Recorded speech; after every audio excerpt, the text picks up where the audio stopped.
Bonjour à tous et à toutes. Bienvenue dans un nouvel épisode de la série où je prends ce compte Sensei Updipi et je le monte jusqu'à 1500. Donc, je viens de réaliser que j'ai enregistré, j'ai fait des parties sans les enregistrer par erreur. Donc, désolé, mais on est de retour à 654. Donc, très proche de 656 où est-ce qu'on s'était laissé. Donc, nouvelle partie. Ok, nous jouons les noirs. D'accord, donc contre les 4, on a déjà joué ça. Je joue G6. C'est la défense moderne. Ok. Donc lui euh, suit les principes d'ouverture et contrôle le centre. Mais nous, avec la défense moderne, on veut attaquer le centre d'une distance.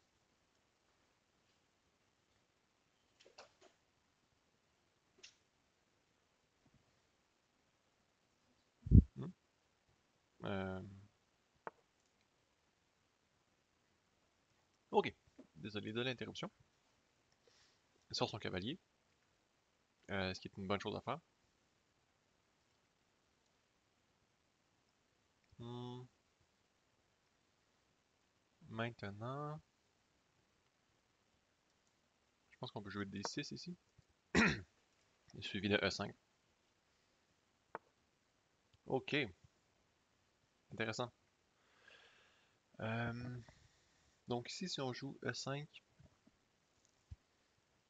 soit il prend en passant et on développe notre fou, ou on joue E5 et il joue totalement autre chose, ce qui vient bloquer notre développement. Euh, donc ici, un coup comme cavalier F6 c'est possible, parce que s'il attaque euh, notre cavalier, on peut tout simplement jouer cavalier G4. On pourrait aussi capturer. On va voir ce que notre adversaire a fait.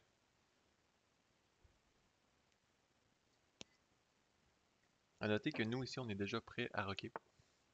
Ok, intéressant, intéressant. Hmm, ok. Hmm. Donc, un cavalier G5. Donc, toutes mes cases sont défendues. Donc, je ne sais pas trop où est-ce qu'il veut en venir avec ça. Donc, je vais lui dire dégage, retourne sur une autre case, ce qui va laisser son pion ici en E4 non défendu. Ou il peut jouer tout simplement euh, E5, contre-attaquer mon cavalier. On va voir qu'est-ce qu'il fait. Dans le cas de E5, je vais capturer avec le pion.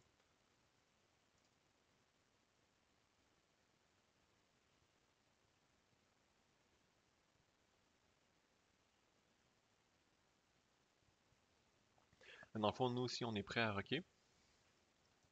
Et par la suite, on va vouloir jouer quelque chose comme... C'est ce que je pensais. On va vouloir jouer quelque chose comme C6. Question de pouvoir développer mon cavalier. Ensuite, mon fou. Peut-être ici ou ici. Ok, donc déjà, ça ici, c'est une pièce non défendue. Et voilà. Donc, c'est terminé. C'était drôlement rapide. On va voir l'analyse. Parce que j'ai pas l'impression qu'on a joué super bien. Donc, ici, la défense moderne. E4. Ici, fou G7. Théorie. Cavalier F3. Euh, D6 est un coup.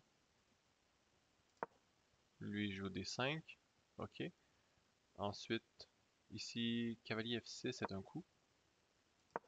Cavalier G5 n'est pas vraiment un coup théorique. Quand je dis que c'est un coup ou pas un coup, c'est à savoir si c'est un coup qui a été analysé et qui est viable dans cette position-là ou non. Donc ici, vous voyez le meilleur coup de l'ordinateur, c'est H6, c'est exactement ce qu'on a joué. Ici, il conseillait de retraiter le cavalier, soit en H3 ou en F3. Mais dans les deux cas, son pion ici en E4 serait non défendu. Donc par exemple, ici, on peut capturer. C'est pour ça que le coup cavalier G5 n'était pas bon. Maintenant, lui décide d'attaquer. de contre-attaquer mon cavalier. Je vais tout simplement capturer le pion et son cavalier est encore menacé. Maintenant, son meilleur coup, ce serait de retraiter, mais il a fait l'erreur de le mettre en E5 au lieu, donc c'est une pièce gratuite. Et voilà. Donc, c'est une partie très très très rapide. Je pense qu'on peut se permettre d'en faire un autre tout de suite.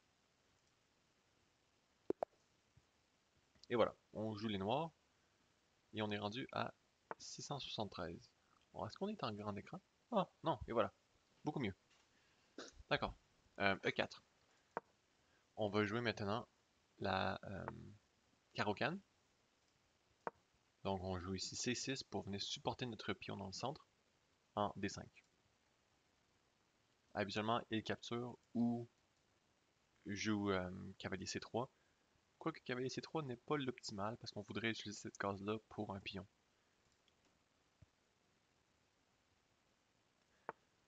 Ok. Je sais pas pourquoi beaucoup de monde joue ce coup-là. Euh, je sais vraiment pas pourquoi.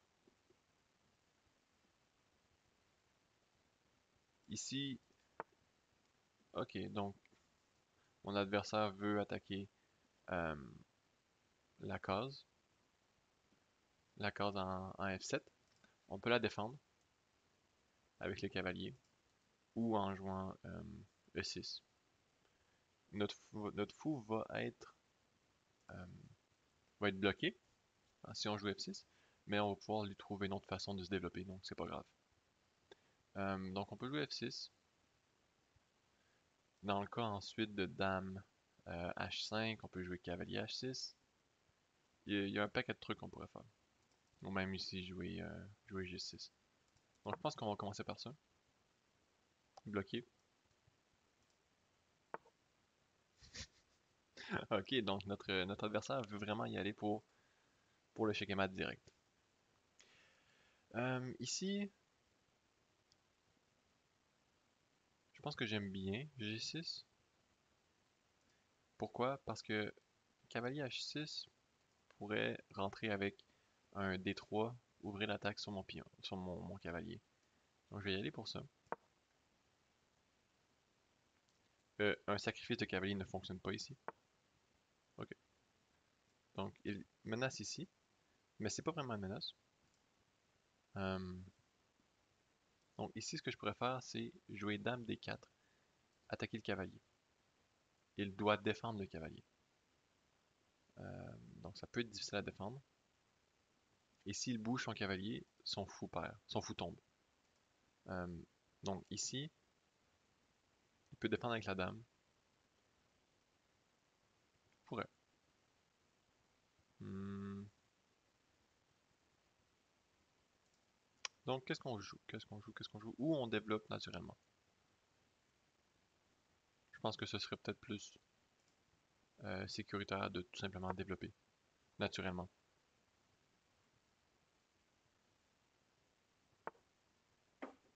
Ouh! Ok, ça je ne comprends pas l'idée. Je peux tout simplement capturer ce que je vais faire. À moins qu'il y ait une tactique que j'ai pas vue. Ça c'est défendu 2 fois. Ça c'est défendu. Je ne vois pas la tactique. Je vais y aller.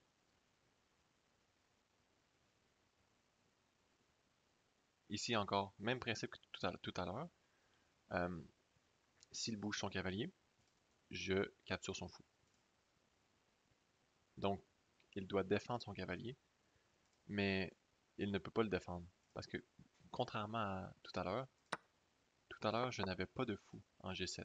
Donc, un dame D4, il aurait pu défendre le cavalier avec sa dame.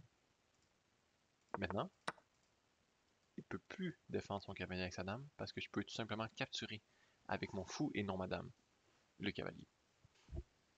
L'avantage de développer. Souvent, quand vous allez jouer contre... Exactement ce que j'ai dit. Mais ça fonctionne pas malheureusement. Parce que cette fois-ci, je peux capturer son fou. Son cavalier, pardon. Et mon fou est supporté par madame. Ok. Donc je comprends ici, je peux pas recapturer tout de suite son fou. Mais quelque chose que je peux faire, c'est gagner un tempo sur sa dame, euh, ce qui va me permettre de pouvoir recapturer ensuite. C'est pas la meilleure case pour, pour un fou, ici en F6, mais ça me permet de gagner le fou par la suite. Juste m'assurer que je ne fais pas d'erreur ici. Ok. Donc, j'attaque sa dame. Mon adversaire est obligé de bouger sa dame ou de contre-attaquer la mienne. Mais là, il est dans le pétrin parce que sa dame est attaquée et son fou est attaqué. Et il ne peut pas défendre son fou avec sa dame. Donc ça, c'est souvent une technique qu'on va utiliser en défense. C'est de défendre une des pièces attaquées avec l'autre pièce attaquée. Mais dans ce cas-ci, ça ne fonctionne pas. Parce que toutes ces cases-ci étaient défendues. Ok, donc dame à A5, toujours se demander, est-ce que la dame menace quelque chose? La dame menace de rentrer ici, en C7. Mais je vois pas ça comme étant une menace. Euh, Voyons voir. Ici, mon fou va être attaqué. Mais je vois pas ça comme étant une menace. Je vais y aller pour. Je vais capturer son fou. Dame C7, si c'est joué, euh, on va s'occuper de ça en temps et lieu.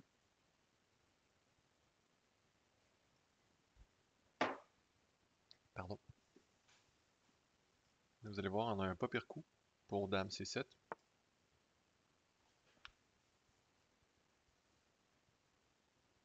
Mais pourquoi?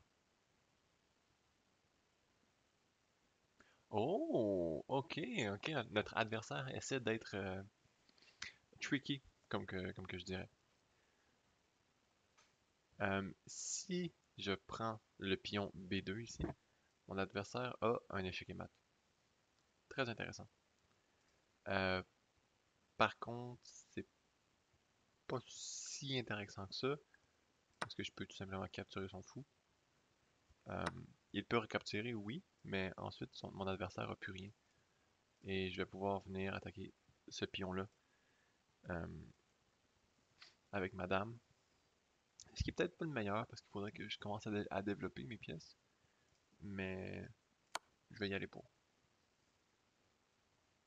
S'il bouge son roi, je vais forcer l'échange de dames. Parce que comme vous pouvez voir, j'ai deux pièces de plus que lui. Donc si je peux échanger le plus de choses sur le jeu possible, je vais le faire. Donc ici c'est une fourchette.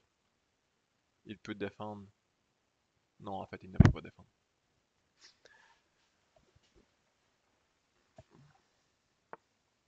Donc c'est très... Ouh! Ok. Euh, donc c'est déjà une partie vraiment gagnée pour nous, déjà. Mais on peut être super précis. Oui, on pourrait tout simplement capturer la dame, mais on n'est pas obligé de se presser avec ça. On peut capturer en premier la tour avec un échec. Euh, mais non, laissez faire ce que j'ai dit, ça ne fonctionne pas. Parce qu'ensuite il bouge son roi et notre dame est attaquée. Donc, on va garder ça simple. J'ai essayé d'être fancy, mais ça n'a pas marché. Euh, Si vous essayez d'être fancy, faites comme moi au moins. Pensez-y un peu. Vous allez voir si ça fonctionne ou non. Donc là, vraiment, notre adversaire, c'est plate à dire, mais devrait abandonner. Il n'y a aucune chance qu'il gagne. On a trop de pièces comparé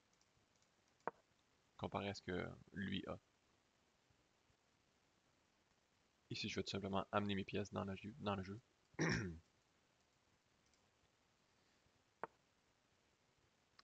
Ici, je pourrais même sacrifier ma dame pour sa tour, mais je ne vais pas faire ça. Hmm, allons-y.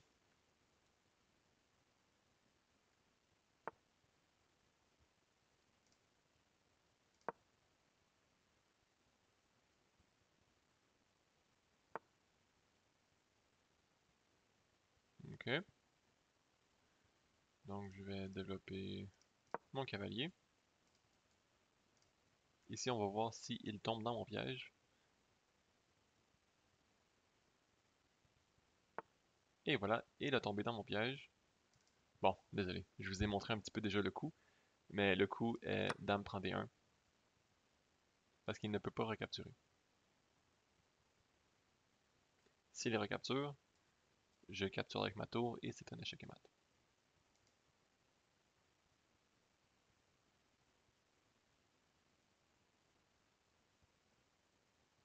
Si vous faites beaucoup de problèmes sur chess.com, vous allez voir que ce thème-là revient souvent. Et c'est facile de les voir en partie lorsque vous en faites souvent en problème. Donc, analyse. C'est une partie intéressante parce que notre adversaire a été très agressif en début de partie. Donc, c'est un bon exemple pour vous lorsque vous allez jouer contre des gens agressifs. Donc, E4, on joue la carocane. Notre adversaire vient ici avec le coup cavalier E5. On capture le pion gratuit. On dit merci pour le pion. On capture le pion. Ici, coup numéro 1 de l'ordinateur, E6. C'est ce qu'on a joué. Ensuite, Dame H5, super agressif comme coup. Mais, encore une fois, coup numéro 1 de l'ordinateur, G6. Sa dame bouge. Ensuite, on a Fianchetto, je pense. Exactement. Il lui joue D4, qui était une grosse erreur. Comment je savais que c'était une grosse erreur? À cause que j'ai déjà vu le fait que son fou est défendu par une seule pièce. Donc ça, c'est un thème qui revient souvent euh, dans le contenu d'un de mes joueurs d'échecs préférés, Daniel Naroditsky. Donc, ce que je vais dire, ce que je vais paraphraser revient à lui, par crédit. Il a un niveau de pièces défendues qu'il décrit comme étant une pièce une pièce non défendue. Le cavalier, dans ce cas-ci, est une pièce non défendue. Vous êtes d'accord avec moi? Aucune autre pièce défend le cavalier blanc. Maintenant, le fou est un type, donc ça ici, cavalier, c'est un type 1 de pièce non défendue.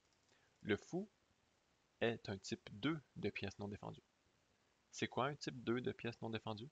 C'est une pièce qui est défendue par une seule autre pièce, qui n'est pas un pion.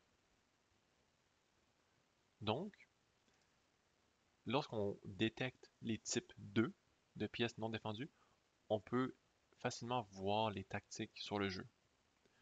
Donc, rendu dans cette position-ci, moi je me suis dit, ok, le fou est un type 2 de pièces non défendues. Ça veut dire quoi ça? Ça veut dire que si, de quelque façon que ce soit, je pouvais déloger le cavalier de cette case-là, par exemple, ici, cavalier G4, parce que le cavalier est attaqué par ma dame, boum, le fou devient non défendu, je peux le capturer. C'est comme ça que je trouve les tactiques. Par contre, ici, ça ne fonctionnait pas. Pourquoi? Parce que j'ai vu qu'il avait le coup dame G3. Là, ici, l'ordinateur n'aime pas ce coup-là parce qu'il y a fou D6 que je n'avais pas vu. Donc ici, on voit dame C3.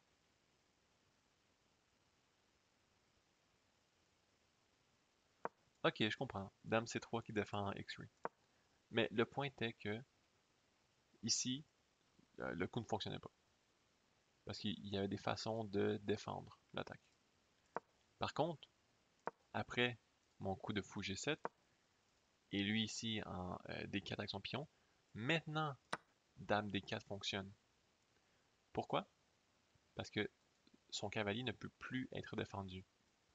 Par exemple, dame ici, on a, on a dame prend E5 ou même fou prend E5. Donc, c'est comme ça que je vois ces coups-là. Ici, il joue dame G3 avec, avec l'idée de protéger son cavalier. Mais comme on a vu dans une partie récente, c'est le nombre d'attaqueurs versus le nombre de défenseurs. Nous avons 2 attaqueurs sur le cavalier et il a qu'un seul défenseur, donc on gagne l'échange. On capture. Il bouge sa dame.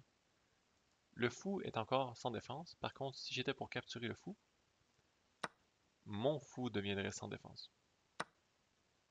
Donc ça, c'est pas super. C'est pourquoi j'ai joué fou F6, attaquer sa dame, et renouveler la menace de la capture du fou en C4.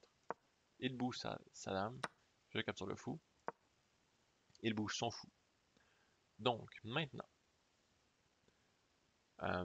j'aurais pu laisser le jeu comme ça, parce que mon fou est défendu. Et là, ici, il conseille dame prend C2. Mais le gros point qui était dangereux, c'est si j'étais avare, j'aurais voulu aller chercher le pion ici en B2 pour capturer la dame. Mais ça aurait tombé dans le piège. Dame D8, échec et mat, supporté par le fou. Toujours faire attention, même si vous gagnez, vous pouvez vous faire prendre. Donc c'est pour ça qu'ici j'ai été très simple. J'ai tout simplement éliminé le fou. Et j'ai continué à jouer comme si de rien n'était. Je capture le pion gratuit. Dame ici tombe tout simplement sur la case défendue par le cavalier, donc je capture. Et ça finit là. Ah, c'est vrai, on a une petite tactique intéressante ici. D'échec et mat en dernière rangée. Ici, boum. Encore une fois, le nombre d'attaqueurs versus défenseurs. Nous avons 2 attaqueurs pour un seul défenseur. Donc, on gagne l'échange. Capture, capture, capture, échec et mat parce que le roi ne peut plus bouger. C'est ce qu'on appelle back rank mate en anglais. Un échec et mat de dernière rangée, j'imagine. Donc, très bonne partie, très intéressante. Merci d'avoir été à l'écoute. J'espère que vous avez aimé les 2 parties de suite. Et on se retrouve très bientôt pour une partie qui va nous monter dans les 700.